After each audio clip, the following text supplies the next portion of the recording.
Winning $73 million didn't make me feel rich. It made me wonder who I could really trust. I thought of all the sacrifices I'd made for my family.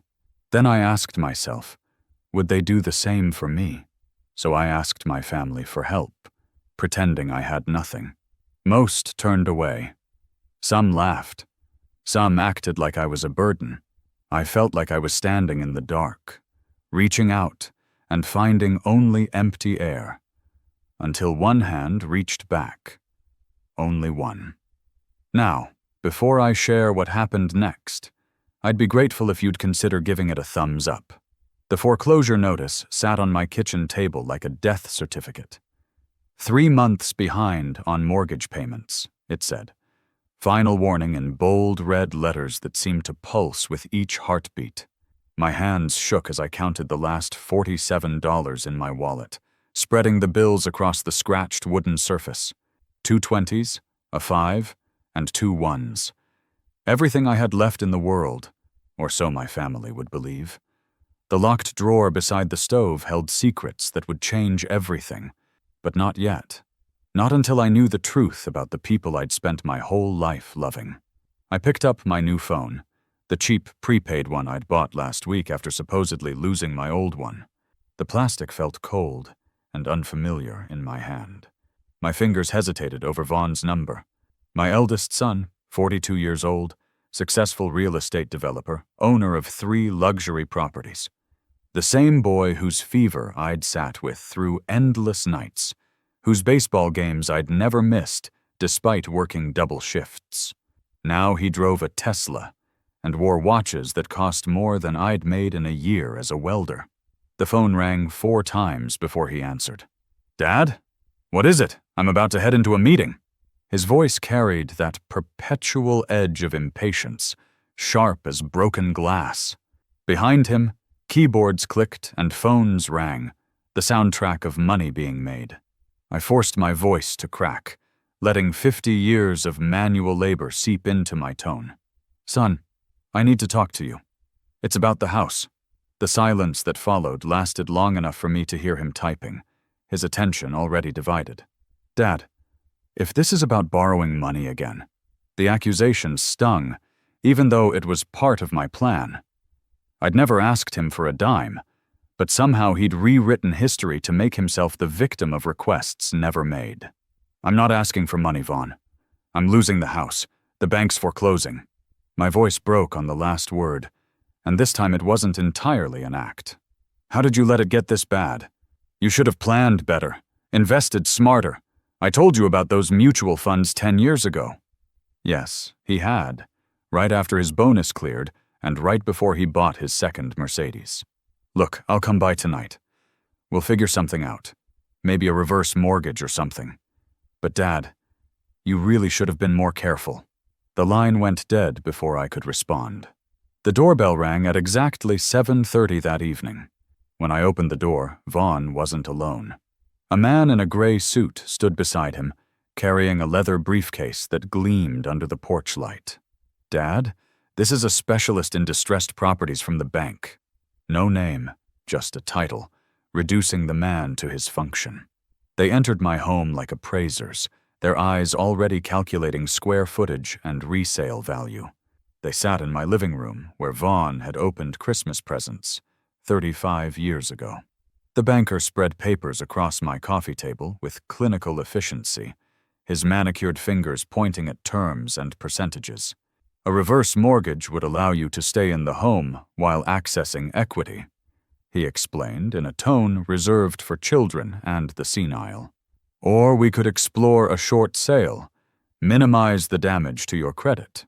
Voss nodded along, never once offering what he could easily afford. The absence of that offer filled the room like poisonous gas. "The market's strong right now," Vaughn added, studying his phone screen rather than my face. "You could probably clear enough for a small apartment, something more manageable." Manageable. That's what I'd become? A problem to be managed, filed away, made smaller until I disappeared entirely. The banker gathered his papers and left us alone. Vaughn stood immediately, as if sitting too long in his childhood home might contaminate his success. "Dad, I think the reverse mortgage is your best bet. The banker can start the paperwork Monday." After they left, I sat alone in the darkness. The $47 remained on the table, honest in their poverty. In the locked drawer, beneath old tax returns, lay the truth that would shatter their world. But not yet. Tomorrow I will call Marlowe, then Silas. The foreclosure notice fluttered in the breeze from the heating vent, a prop in a play whose final act was yet to be written. The next morning arrived with a headache born from a sleepless night. Marlowe answered on the second ring, her voice bright with artificial sweetness. I could hear marble floors echoing in the background, the subtle chime of expensive clocks. "Daddy, how are you?" The enthusiasm lasted exactly as long as it took for me to clear my throat and let my voice crack with rehearsed desperation. The silence that followed told me everything. I could hear the faint tick of the kitchen clock and the soft rush of the air conditioner, sounds that usually disappeared into the day, but now felt loud and precise.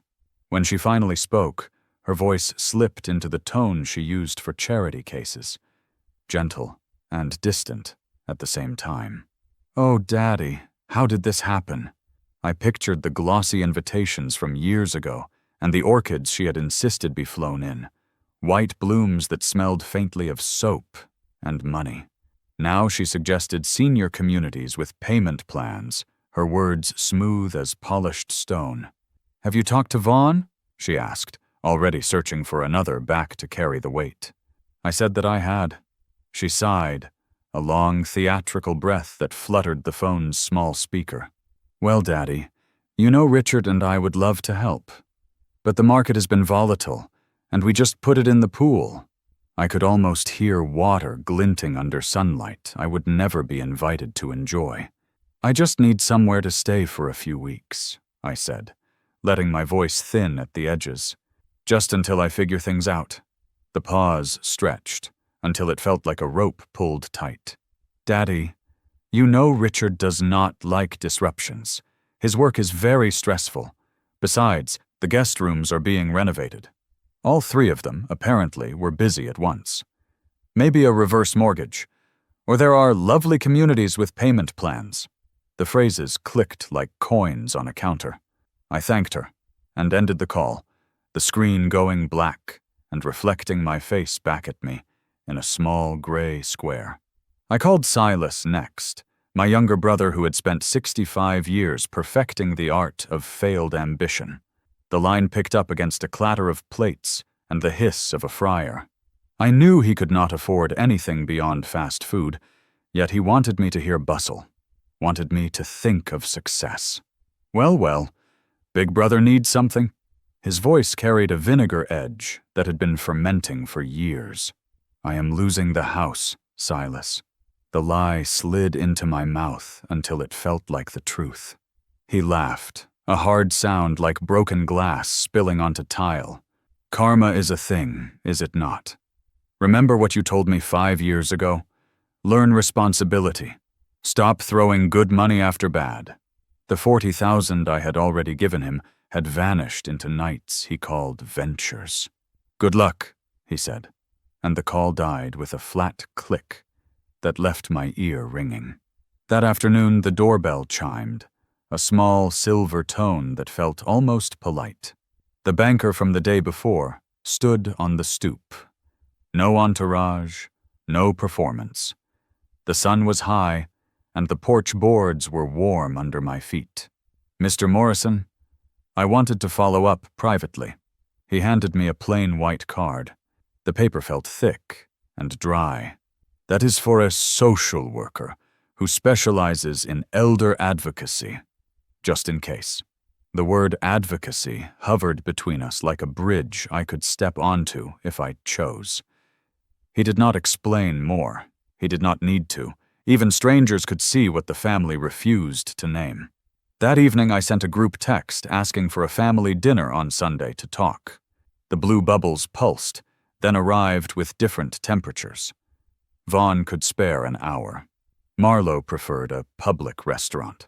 Silas said nothing. 10 minutes later, a new message lit the screen. It was from Della. "Grandpa, are you okay? Dad said something about the house."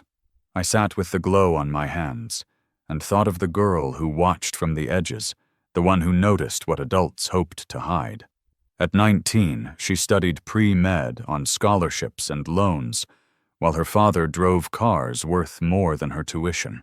Lately she had grown cold, answering in one-word replies, drifting to corners at gatherings. I kept my response light. I did not want to pull her into a test she had not agreed to take. Sunday arrived, wrapped in a sun that felt too bright for the shape of the day. The restaurant was a chain dressed in dark wood and soft lights, lemon cleaner in the air, and a faint smell of garlic butter rising from the kitchen. I came early and chose a corner booth where the vinyl was cool and a little sticky. Vaughn entered, staring at his phone, thumb moving in quick strokes.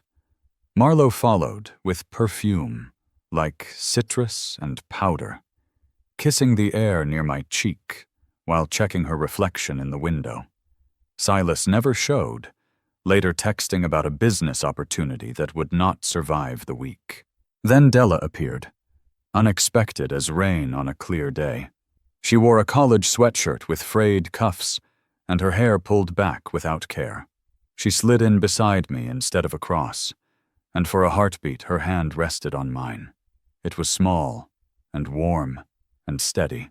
Vaughn barely nodded at her, already flagging the waiter in a crisp gesture. Marlowe offered her the bright smile she used on service staff, pleasant and empty. Vaughn pushed a thin stack of papers across the table, as if closing a deal. The edges brushed the grain and made a soft rasp. "The reverse mortgage documents, Dad. You need to sign this week." Marlowe spoke of downsizing and communities and support that involved other people's money. Neither offered what they could easily spare without noticing the loss. Della cleared her throat. "What about family helping family?" Her voice cut through the room's soft music. Vaughn gave a short laugh. "You do not understand the real world. Sometimes the best help is teaching independence." The hypocrisy tasted bitter. He had lived at home until 26 and used my credit to secure his first lease. When the check came, they all looked at me, the man with $47. I placed my napkin on the table and waited. Marlowe drew out a card with a sigh that carried far, so the nearby tables might hear her kindness. As they prepared to leave, Della stayed put. "I will make sure Grandpa gets home," she said, voice firm. The door closed behind them with a soft thud, and the room felt quieter by 2 sizes. She pulled an envelope from her bag, wrinkled and soft at the corners. Inside lay $300 in small bills that smelled faintly of printer ink and a dorm room drawer. "This is all I have from my work-study job. Please take it." The weight of it in my palm was not much, yet it felt heavier than any check her parents had written. "Della, I cannot take your money." She pushed it back, eyes bright with a heat that was not anger. "Yes, you can, because that is what family does. Real family." Her voice dropped. "Grandpa, I need to tell you something. About Dad. About what he has been saying. Can we meet tomorrow? There is something you need to know." Outside, the light had softened to honey, and the parking lot smelled of warm asphalt and cut grass. I folded the envelope and slipped it into my inside pocket, where I could feel its small square against my chest. I nodded. "Tomorrow," I said, and the word felt like a door opening to a room I had not yet entered. The ice in my water glass clicked once, the sound clear and thin, and for the first time that week, I breathed without tasting metal. That night, I sat with her envelope of money. $300, that meant more than the millions hidden in my secret account. Outside, lightning illuminated the sky in brief revelations. Tomorrow would bring Della's truth, and with it, the need to accelerate my plans. The test was revealing more than I'd bargained for. Monday morning brought clear skies and a text from Della asking to meet at a coffee shop near the university. I arrived early, choosing a corner table with a view of both exits. The place smelled of burnt coffee and desperation before finals. Della arrived breathless, her backpack weighing down one shoulder. She looked exhausted, dark circles under her eyes that no amount of coffee could cure. "Grandpa, before I show you this, I need to know something. Has Dad ever mentioned my college fund to you?" The question caught me off guard. Vaughn had made such a show of establishing it when she was born. "He set one up at your first birthday party," I said. "Made a big speech about financial responsibility." She pulled out a folder thick with papers. "The fund was emptied 2 years ago. $15,000 gone. When I confronted Dad, he said you had taken it, that you'd needed it for medical bills." The words hit like cold water. I'd never touched that fund, never even knew I had access to it. "But that's not all," she continued, spreading out bank statements. "Dad bought a boat 2 years ago, paid cash, $15,000. The coffee shop noise faded as I processed this betrayal. She showed me text messages between Vaughn and his business partner, jokes about manipulating family, conversations about putting me in a home to sell my house for profit. One message from last week stood out. "The old man's finally cracking. Few more pushes and we can get him declared incompetent." "There's more," Della said, pulling out another document.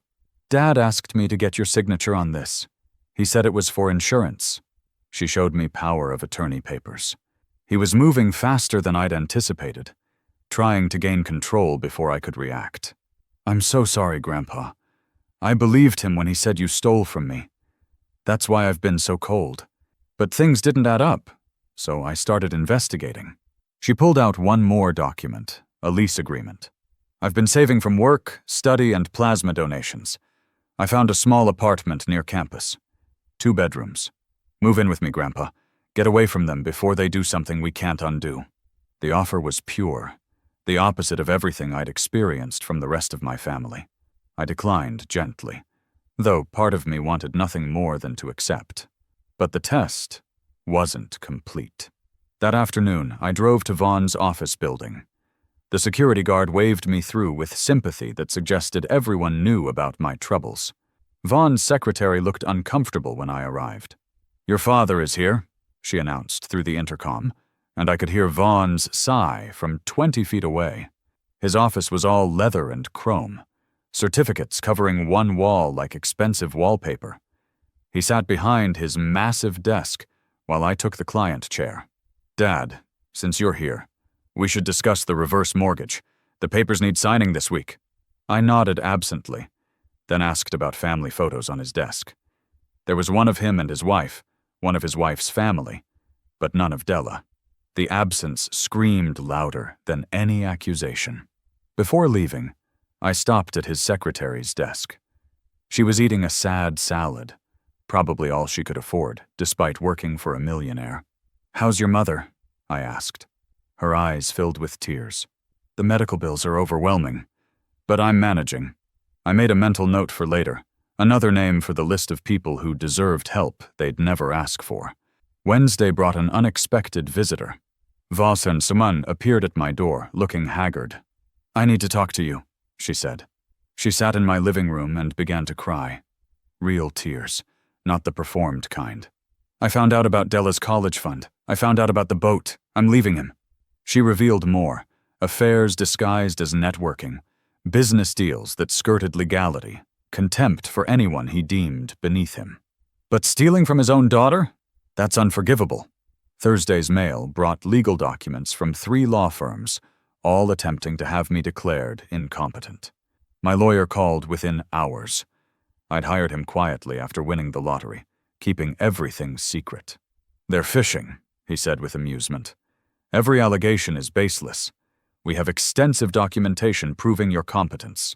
He'd already prepared responses that would not only refute their claims, but highlight their attempted exploitation. Friday afternoon, I encountered Marlo at the grocery store. She stood in the wine aisle, studying bottles with desperate intensity. When she saw me, Her face cycled through emotions before settling on wounded dignity. "Daddy," she said, the word foreign in her mouth. She talked about Richard's embarrassment, their friends' gossip, and the country club's cold shoulders. When she asked if there was any possibility of reconsidering, I simply said, "Reconsidering what?" She left without buying the wine, suddenly remembering she needed to economize. Saturday, I spent organizing documents into packets. Evidence of Vaughn's theft, Marlowe's calculated cruelty, Silas's borrowed money never returned. Each packet was a mirror, forcing them to see themselves clearly. My lawyer confirmed he'd attend Sunday's meeting with a colleague to witness everything.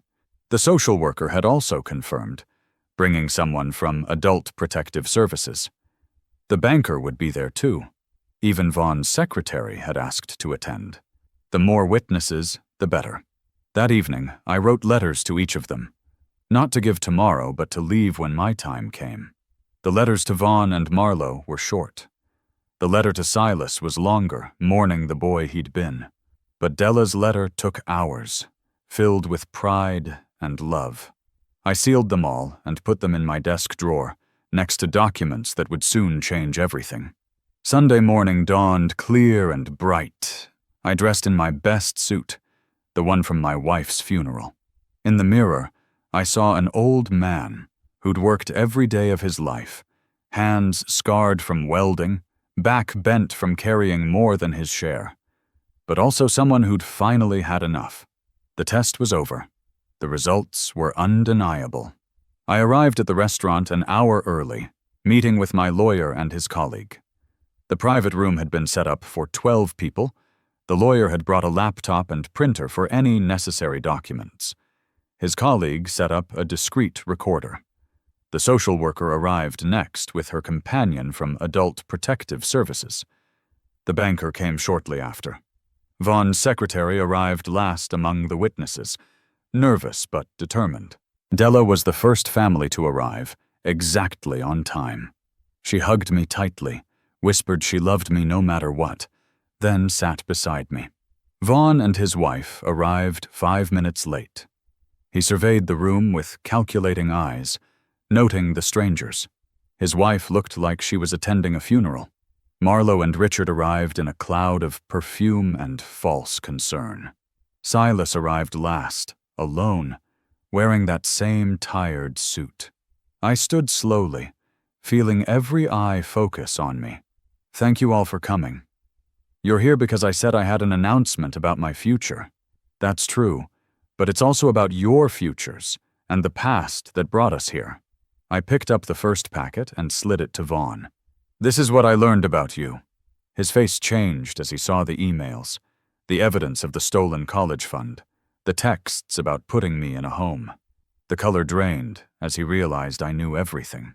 I slid Marlowe her packet next. She trembled seeing her texts about lending money with interest, about hoping I'd die quickly. Silas received his packet last, documenting $40,000 borrowed and gambled away. The room went silent except for rustling papers. Then I pulled out the final document and watched their world shatter. 2 months ago, I won the lottery. $73 million. I've had it all this time, while I tested your love, while I watched you scheme to steal from someone you thought had nothing. The eruption was immediate. Vaughn shot to his feet, his face cycling through impossible colors. His wife dropped her phone for the first time since I'd known her. Marlowe's mouth opened and closed soundlessly, while Richard's composure cracked. Silas's hands shook, rattling his water glass. Only Della stayed still beside me, her hand finding mine under the table. My lawyer stood with practiced calm, connecting his laptop to the screen while the room hummed with the low breath of an air vent. The projector whirred, a faint fan noise under the soft buzz of fluorescent lights. The conference table smelled of lemon cleaner and old paper. I could feel the smooth edge of a folder under my palm, the grain of the wood cool against my skin. When the screen lit, faces around the table took on a pale glow, every blink and swallow made clear by the light. The "The distributions have already been executed through irrevocable trusts," he began, voice even and clear. "Miss Della Morrison will receive $20 million in a structured trust for education and living expenses until age 25, then full access."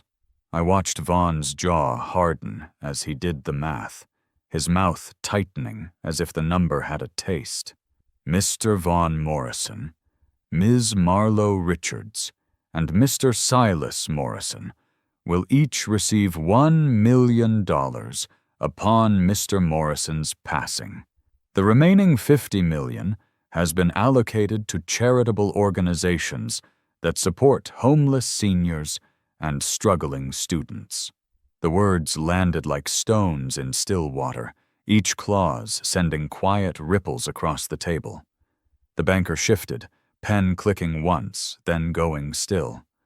The social worker sat upright, hands folded, eyes steady. The secretary cupped a paper cup of coffee that had gone cold. I breathed in, slow and measured, letting the scent of coffee and toner anchor me. Vaughn found his voice, rough with anger. "You cannot do this. You are not of sound mind. The foreclosure, the confusion." The air tasted metallic for a moment, stress sharp on the tongue. The social worker stood, badge catching the light. She introduced herself with a formal tone and said their office had observed me, had found me competent, had documented several attempts by family to exploit me. Her words were simple and dry, yet they cut cleaner than outrage. The secretary spoke next, surprising all of us. Her voice trembled, then steadied. "The morning after your father visited, Vaughn Tuppen asked me to research nursing homes with the lowest ratings, places under investigation. He said it would teach him a lesson about pride." The room shifted. Chairs scraped. Someone exhaled too loudly. It was not only about money, it was about intent. Della stood so fast her chair tapped the wall. Tears slipped without shame. "You are all disgusting," she said, eyes on the adults who had failed her. She turned to her father. "You stole from me and blamed him. You planned to lock him away." The accusation about the missing college fund made Vaughn's wife stare at him as if seeing a stranger. "You said the scholarship fell through. You said the money went to medical bills." Her voice cracked on the last word. My lawyer resumed, tone unchanged. He explained that the trusts were legally airtight, the language precise, the execution final. He revealed additional funds for the secretary to cover her mother's medical care. She covered her mouth with both hands and nodded, unable to speak. The banker and the social worker would help direct grants to elder advocacy groups, a detail that seemed to lift the air, if only by a little. Marlowe tried one last turn of the wheel, soft talk about family and compromise, about keeping things private and finding middle ground. Richard leaned close and whispered, an urgent warning shaped by the reality of documents and witnesses. Vaughn stood and bluffed legal action, but his eyes moved over the signatures and seals, and he understood. He left in a rush that pushed the door wide, then let it close without grace. Marlowe followed, and Richard came after, his steps the slow walk of a man measuring outcomes. Silas lingered. He studied me with a level gaze. "If you had asked me up front, I might have passed," he said. "You are not wrong about who I have become." He left quietly, as if carrying a new weight balanced in both hands. The room thinned until the leftover sounds felt larger than they were. The social worker placed a card by my folder and said there was a group for family estrangement if I ever wanted voices that understood. The banker shook my hand with a small nod that felt like respect. The secretary hugged me, her tears warm against my cheek, her shampoo smelling faintly of citrus. When they were gone, the projector cooled with a soft tick. Outside, late light angled across the parking lot, turning dust in the air to bright motes. I stacked the documents, squared the edges, and slid them into the drawer. My hand rested on the closed wood for a long breath.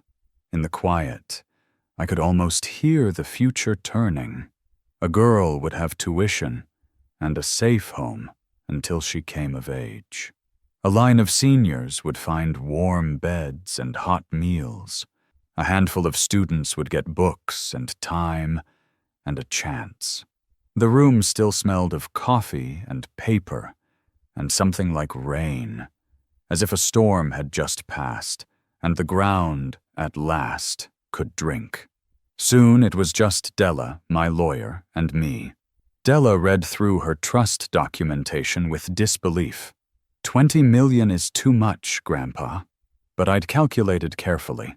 Medical school, residency, years without income, the freedom to choose based on passion, not debt.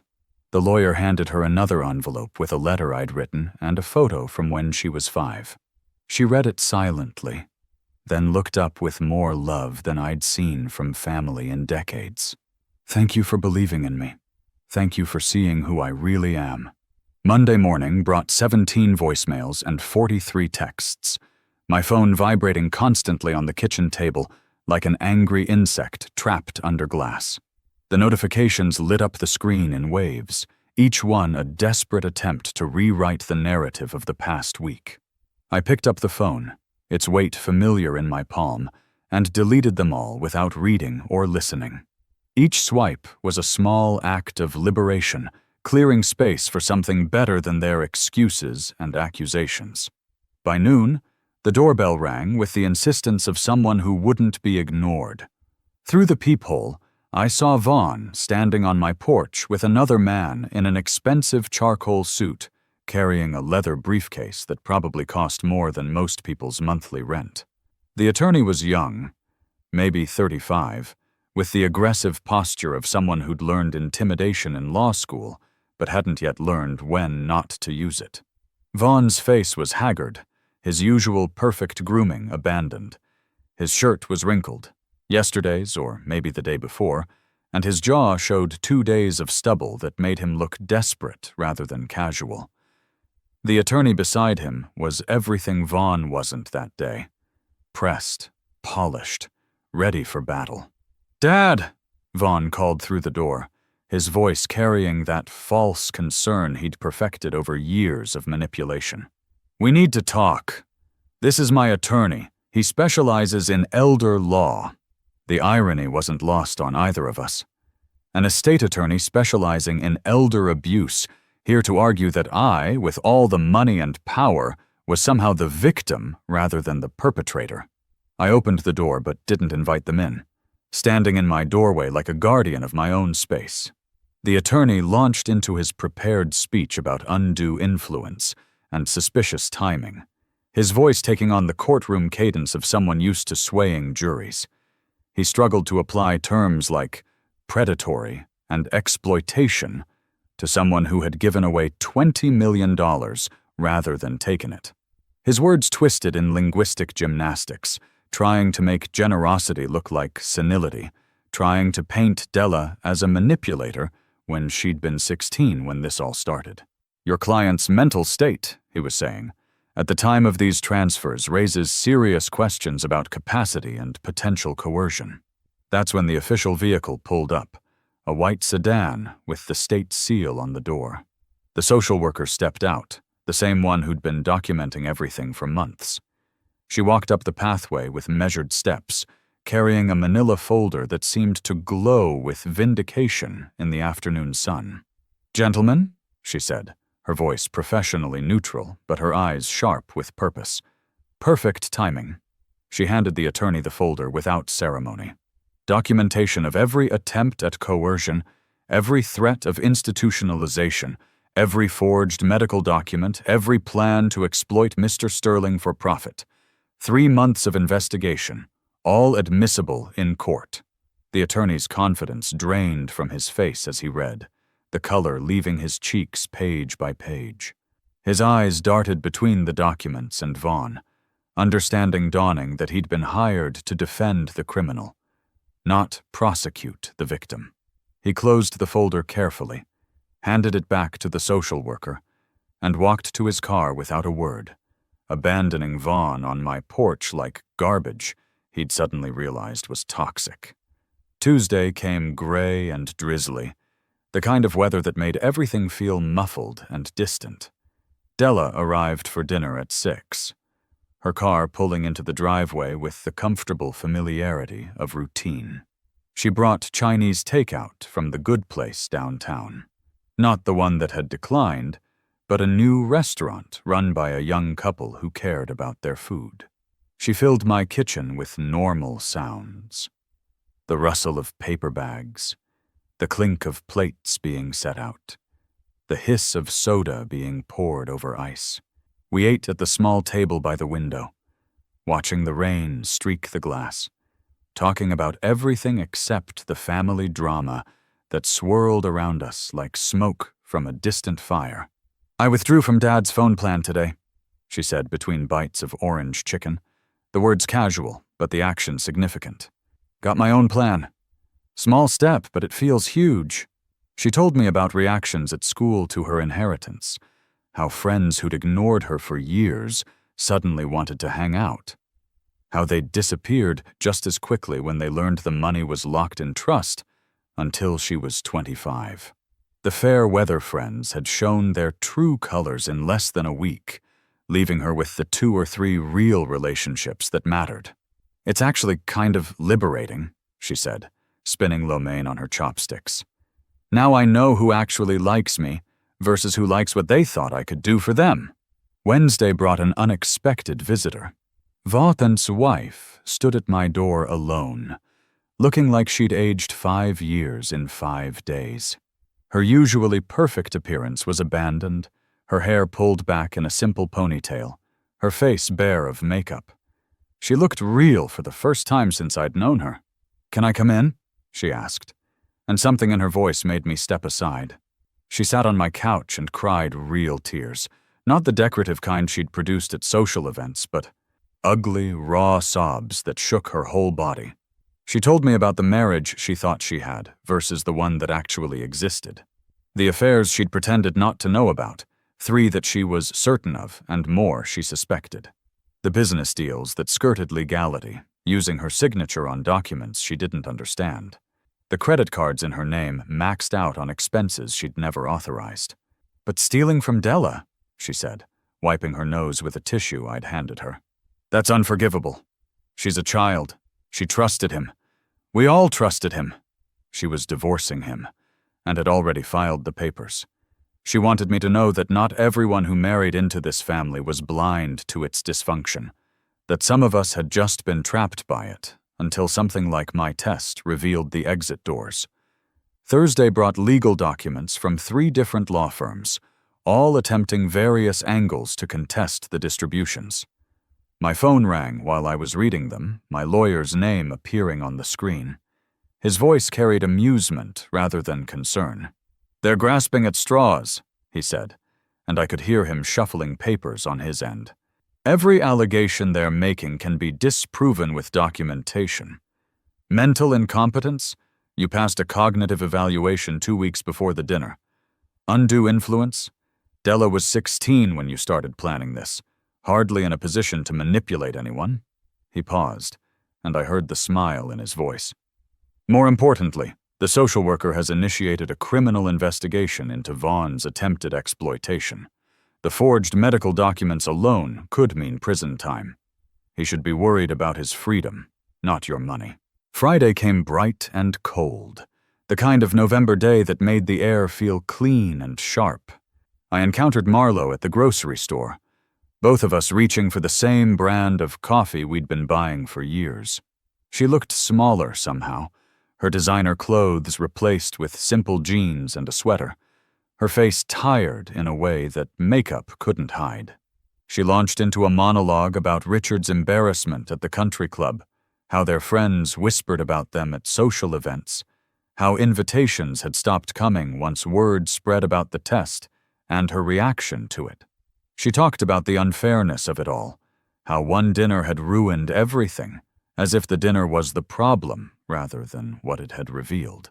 "Could you reconsider?" she asked finally, her hand on my arm, desperation leaking through her practiced composure. "Even just a little more? Richard's talking about selling the house. I looked at her, this daughter who saw me as an ATM that had malfunctioned, and simply said, no. The word hung between us like a door closing. She pulled her hand back as if I'd burned her, left her coffee in the cart, and walked away. I haven't seen her since. Saturday was Della's day off from her part-time job at the campus bookstore. She picked me up in her sensible sedan, the car she'd bought with her own money from working summers, and drove us to her university. She wanted to show me her world, the one she'd built without family money or connections. The campus was alive with students despite the cold, young people hurrying between buildings with backpacks and coffee cups, their breath visible in small puffs. Della walked beside me, pointing out buildings, telling stories about professors and classes. She showed me the library where she studied, a gorgeous old building with tall windows and wooden tables scarred by decades of students. The chemistry lab where she worked as a teaching assistant, earning respect through knowledge rather than inheritance. Everyone we met genuinely liked her.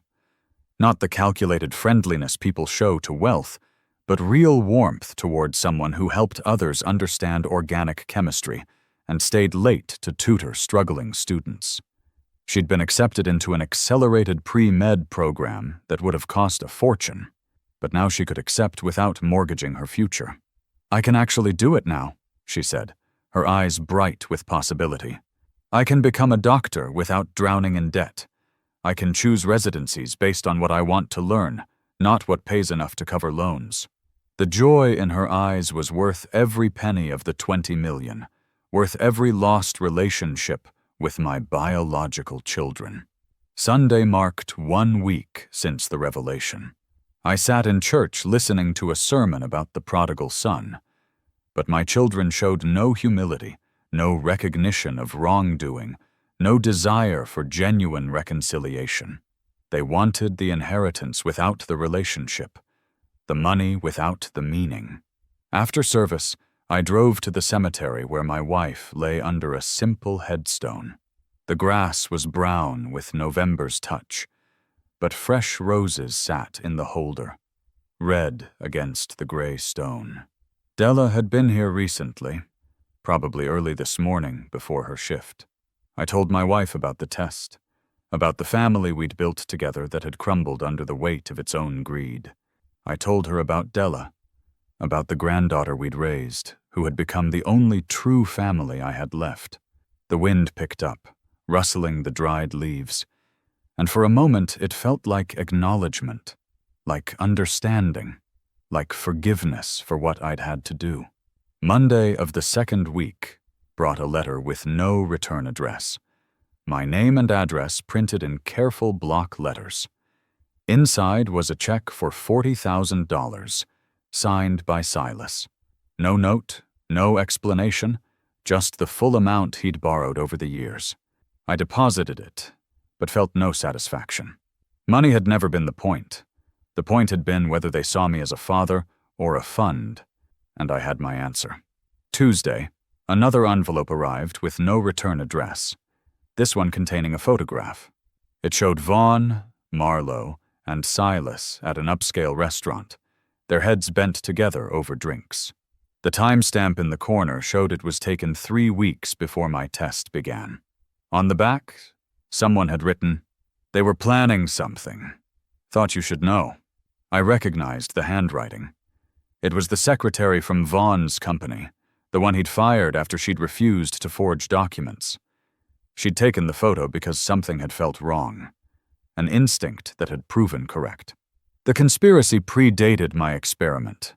They'd been planning to take my money anyway. I'd just beaten them to the punch.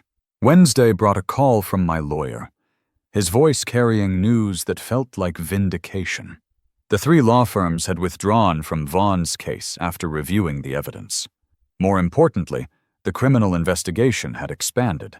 Vaughn hadn't just threatened to institutionalize me. He'd actually forged medical documents, created false psychiatric evaluations, built an entire case for incompetence that existed only in fabricated papers. He committed actual crimes, my lawyer said, the satisfaction clear in his voice. Forgery, fraud, attempted elder abuse. He's looking at real prison time. Thursday was Thanksgiving, and for the first time in 40 years, I had nowhere to go. No table to sit at, no family gathering to attend. The silence should have been devastating, but instead it felt peaceful. I volunteered at a homeless shelter, serving turkey and stuffing to people who understood abandonment in ways my children never would. One elderly man, probably 75, told me his story while eating pumpkin pie. His children had tricked him into signing over his house, promised to let him live there, then evicted him once the deed was transferred. He'd been on the streets for 2 years, too proud to beg, too old to start over. I slipped him $5,000 in cash and my lawyer's card. "Call him," I said. "Tell him I sent you.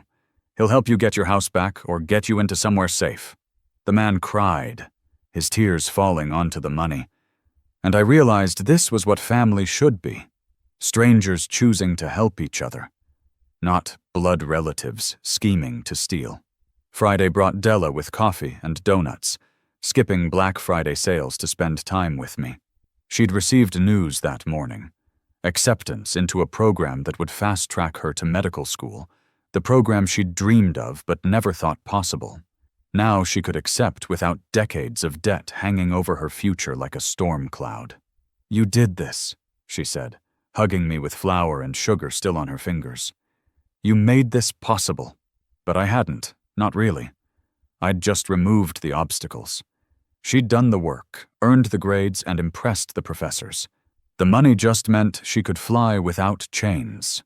3 years after the test, on a Tuesday morning in February when frost still clung to the hospital windows, I had a heart attack. It happened in the grocery store of all places, between the canned soup and pasta aisles, my hand reaching for a jar of marinara sauce when the pain struck like lightning through my chest. The jar shattered on the linoleum floor, red sauce spreading like blood, and I remember thinking how appropriate that seemed as I fell to my knees. The store manager, a young woman with trembling hands, called the ambulance while an off-duty nurse kept me conscious with steady words and pressure on my wrist. Time became elastic, stretching and compressing, the fluorescent lights above me pulsing with my heartbeat. I heard someone say, "He's alone," and wanted to correct them, to explain that alone was different from abandoned, but my mouth wouldn't form the words. Della was there within minutes of my arrival at the emergency room, still in scrubs from a 36-hour shift that had left dark circles under her eyes like bruises. She must have run from wherever she was in the hospital because her surgical cap was askew, and she was breathing hard when she grabbed my hand. Her grip was strong, professional, but I felt the tremor underneath, the fear she was trying to hide. "I'm here, Dad," she said, though legally I had no right to that title. "You're going to be fine. Dr. Martinez is the best cardiac surgeon in the state. I've seen him work miracles." She held my hand, while machines beeped their electronic prayers, each sound marking another moment I was still alive. She explained what was happening in medical terms first, then caught herself and simplified, telling me about blockages and stents and recovery times. Her voice never wavered, but her hand never let go either, not even when other doctors came to talk to her about my case. Vaughn came once, on the second day, when I was stable, but still weak. He stood in the doorway like a stranger at the wrong funeral, his expensive suit making him look out of place among the green hospital walls and beeping machines. His face was a mask of obligation rather than concern, checking his phone twice in the 3 minutes he stayed. "The nurse said you're recovering," he said, not quite looking at me but at a spot on the wall behind my head. "That's good." He didn't ask how I felt or if I needed anything. He didn't sit in the uncomfortable visitor's chair or come close enough to touch. He stood there for another awkward moment, then mumbled something about a meeting and left. I watched him go through the glass door, his relief at escaping visible in the way his shoulders relaxed as he walked away. Marlowe sent flowers on the 3rd day, An expensive arrangement of white lilies and roses that looked more like a funeral piece than a get-well gift. The card was generic, the kind the florist fills out when you order online. Wishing you a speedy recovery. No signature, just the printed name from the order form. The flowers smelled like the funeral homes I'd been visiting too often lately, as friends my age began their final journeys. Silas called briefly on the 4th day, his voice tired from whatever time zone he was in. He asked real questions about my condition, listened to the answers, and offered to fly back if I needed him. I told him no, that Della was taking care of everything, and I heard something in his pause that might have been envy, or might have been relief. She's a good daughter, he said finally, and we both knew he wasn't talking about biology. The contrast was stark as the white hospital walls. The one who'd gotten the most from my test, who'd walked away with $20 million, was the only one who truly cared if I lived or died.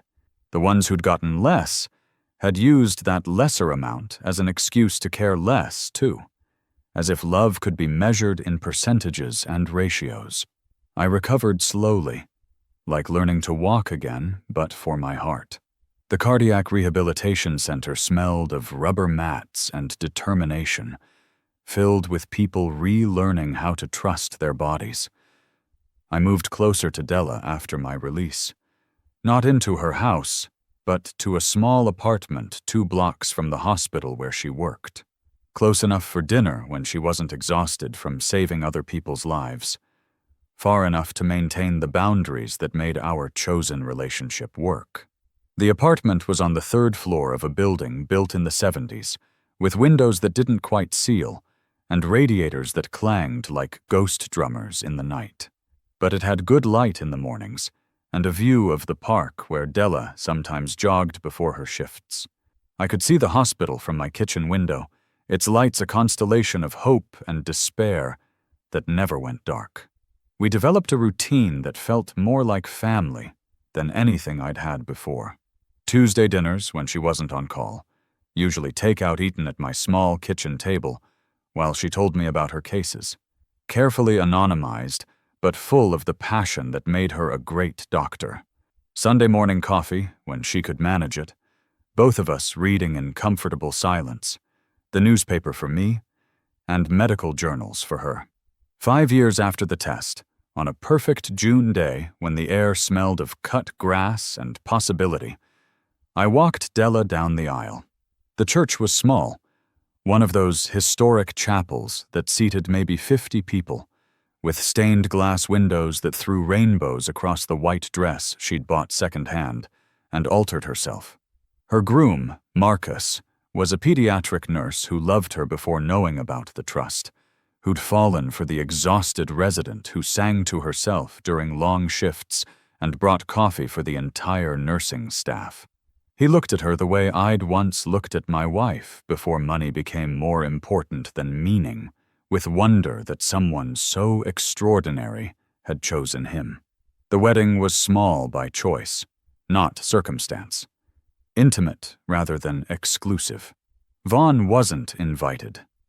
A decision Della had made without apology. He's not family, she'd said simply when sending out invitations. Family shows up. Marlo was invited but didn't come, sending another expensive gift with another generic card. The crystal vase was beautiful and empty, like our relationship. Silas sent a genuine congratulation and a modest check, along with a note saying he was volunteering in Guatemala and couldn't make it back, but wished them happiness. As I gave her away, my arm linked with hers for those final steps, I thought about cycles breaking, poison filtering out through generations like water cleaning itself as it runs over rocks. Her biological parents, my brother and his wife, had been absent since she was 16, lost to their own addictions and failures. But she'd found family anyway, created it from will and love rather than waiting for it to be assigned by blood. "You sure about this?" I whispered, as we paused at the altar. "Never been more sure of anything," she whispered back, squeezing my arm. except maybe about you being my dad. 7 years after the test, on a rainy October night with leaves plastered against the hospital windows like wet hands, I became a grandfather. Not legally, not biologically, but the baby Della placed in my arms didn't care about DNA or court documents. He was red and wrinkled and perfect, crying with healthy lungs that would never doubt they deserved to take up space in the world. She named him Samuel, after my middle name, a gift I hadn't expected and couldn't speak about for several minutes without my voice breaking. Marcus stood beside the bed, one hand on Della's shoulder, the other reaching out to touch his son's impossibly small fingers. "Want to hold your grandson?" Della asked, though she was exhausted from 14 hours of labor. The weight of him in my arms was different from when I'd held my own children 40 years ago. Then I'd been terrified of breaking them, of not providing enough, of failing the test that fatherhood seemed to be. Now, I just held him, and knew that showing up was most of what he'd need from me. Vaughn found out through social media 3 weeks later, after Della posted a photo of me reading to Samuel. His angry messages came in a flood at 2 a.m, whiskey-tinted and full of rage about being excluded from his real grandchild's life. "That child deserves to know his actual family," one message read. "You're poisoning them against us." I deleted them without responding. The actual family was reading bedtime stories and changing diapers, not sending angry texts from whatever bar he was closing down. Real grandparents showed up for pediatrician appointments and first steps, not just for will readings. 10 years after the test, sitting in the same armchair where I'd made that earth-shaking decision, I was surrounded by photos, not the formal portraits of family lost that used to line these walls, but candid shots of family found. Della at her medical school graduation, exhausted but glowing. Her wedding day, Marcus lifting her veil with hands that shook. Samuel taking his first steps in this very room, arms outstretched for balance. His little sister, Rebecca, born 2 years after him, asleep on my chest during a Sunday visit. There were other photos, too. The scholarship recipients who still sent updates, young faces growing older and accomplished. Maria, who'd become a teacher and now ran a literacy program in the neighborhood where she'd grown up. James, who'd started as a janitor and now owned a cleaning company that employed 20 people. Sarah, who'd gotten her nursing degree at 45 and worked in the same hospital as Della. The secretary from Vaughn's company who'd become a friend after I'd helped her leave that toxic environment. We had coffee monthly, talking about books and grandchildren, her biological ones, and my chosen ones. The social worker, now retired, but still fighting for vulnerable elders, who'd become my bridge partner and closest confidant. The $47 from that restaurant still sat in my desk drawer, in an envelope marked "The Beginning" in my shaky handwriting. Sometimes I pulled them out and counted them, remembering thinking I'd lost everything when my children walked away, only to discover I'd been poor all along in ways that had nothing to do with money. Those bills had catalyzed the greatest discovery of my life. Family wasn't about DNA, but about shared values, not about obligation, but about choice. Love wasn't inherited through blood, but earned through presence, through showing up when it mattered and staying when it was hard. My phone rang, interrupting my reverie. Della, between surgeries, her voice tired but warm. "Grandpa, can you pick up Sam from school? Marcus got called in for an emergency and I'm stuck in surgery for at least another 2 hours." "Of course I can," I said, already reaching for my car keys.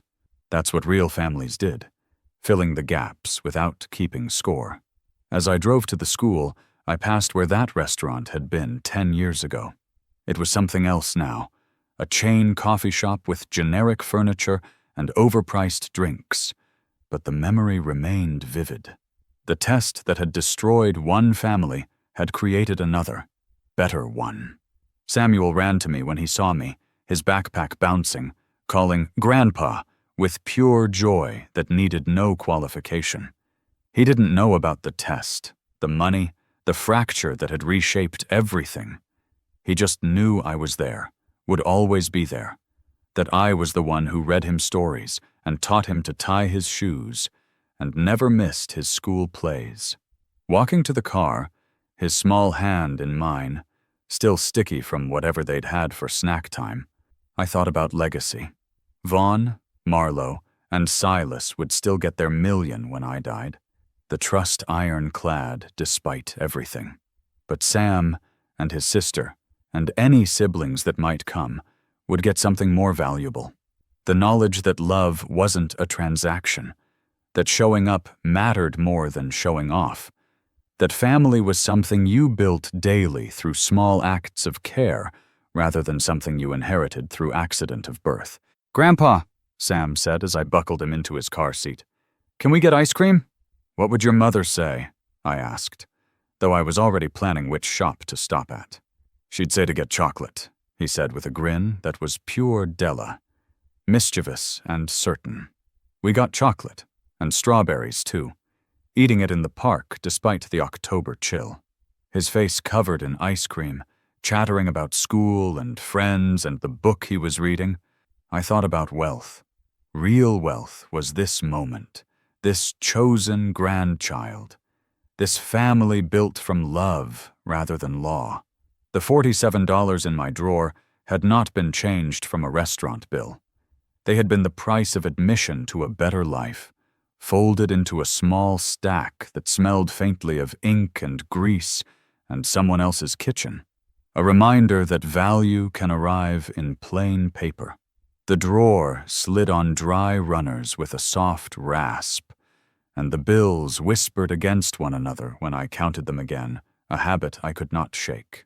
They had bought me clarity. They had bought me time. They had shown me a world where love was chosen daily rather than rationed by blood, where showing up mattered more than shared DNA, where a hand held steady was worth more than any signature on a family tree. As the sun settled behind the trees, and the sky turned pink at the edges and gold near the horizon, the yard filled with the hum of insects and the low chatter of neighbors drifting home. Warm air held the smell of cut grass and damp soil. I knew I had passed the only test that mattered. Not the test I had given my children in that loud restaurant, but the test life handed me afterward, the one that asked whether I could build something good on broken ground. A small chocolate grin looked up at me. A sticky palm pressed into mine. The weight of trust lived in that simple touch. And in that quiet, without speech or oath, the answer was yes. 6 months after the final confrontation, I stood in a bright auditorium where the lights hummed and the fabric of 100 jackets rustled like leaves. Rows of white coats lay folded across a long table, cotton crisp and cool to the touch. She had asked me to help her put one on, a role usually given to parents. He was not there. He was serving 18 months for fraud. She sat 3 rows behind, permitted to attend but not welcomed to speak. My younger brother had sent a card that still smelled faintly of the pen he used. The coat felt heavier than it looked. When she turned toward me, eyes shining, I saw my wife's steady light and my own stubbornness soldered into something better. Applause rose like rain on a roof, and in that sound, those $47 felt like 73 million, not because of size, but because of what they had opened. Real wealth was not in accounts. It was standing tall while someone you love stepped forward. After the ceremony, a young woman with tired eyes and strong hands approached. She said my name softly, then told me she was one of the scholarship recipients. Her voice shook, and then steadied, as she explained that the money had let her quit 3 jobs and sleep through the night for the first time in years. The hall smelled of coffee and cold air from the vents. There were 47 students like her, each fully supported. 47, the same number as those bills that started it all. The symmetry felt like a small joke from the universe, kind rather than cruel. That evening we ate at our usual Italian place, where the tabletops were cool marble and the lights were warm and low. Garlic and basil drifted from the kitchen, and the plates arrived hot enough to fog the air. She slid an envelope across the table, its edge rough from being handled. Inside was a check for $300, the same amount she once tried to press into my palm. She said she knew I did not need it, but she needed me to have it to complete the circle. The paper felt warm from her hand. I tucked it into my wallet without argument, because sometimes receiving is a kind of respect. A year later, a letter arrived in a plain envelope with no return address. The paper was lined and the ink had smudged in one corner. He wrote that he was in therapy, trying to understand how he had become a man who could laugh at his brother's pain. He did not ask for forgiveness or money. He said only that he was trying. I wrote back once. I told him I was glad he was doing the work. Some bridges cannot be rebuilt, yet it is right to mark where they once stood. 2 years passed. He came home from prison smaller, selling cars that had seen better seasons, learning how to speak without swagger. She lived in a modest apartment where the radiator ticked at night and the hall smelled of old paint. They still had their million waiting in the trust, learning that it would not come early no matter the story or need, learning that consequence can be a teacher with a slow voice and a long memory. On some evenings I would pass the lot where he worked. The air smelled of rubber and dust and sun on metal. He would look up from his desk, and our eyes would meet for a moment through the glass. We did not wave. We did not turn away. It was not friendship. It was recognition, and sometimes that is enough. At home, the drawer still held a little cash for groceries and bus fare. The wood felt smoother now from being opened and closed without fear. In the garden, the soil warmed my palms, and the tomatoes tasted like summer sun. When the phone lit with a message from the student I had met in the auditorium, she wrote that she had passed a brutal exam and had slept 12 hours in a stretch. I put the phone down and listened to the quiet house, the refrigerator's steady hum, the distant bark of a dog, the small sounds of a life that had been rebuilt on chosen love. The $47 remain in my drawer, in the envelope marked "The Beginning." They remind me that family isn't about blood, but about who shows up when showing up. Costs everything. Della showed up. She offered her last $300 when she thought I had nothing. That's worth more than $73 million. Sometimes the greatest wealth is finding one person who'd give you their last $300. What would you do if you discovered your family only loved your money? Would you have the courage to test them? Please feel free to share your thoughts to the comments below.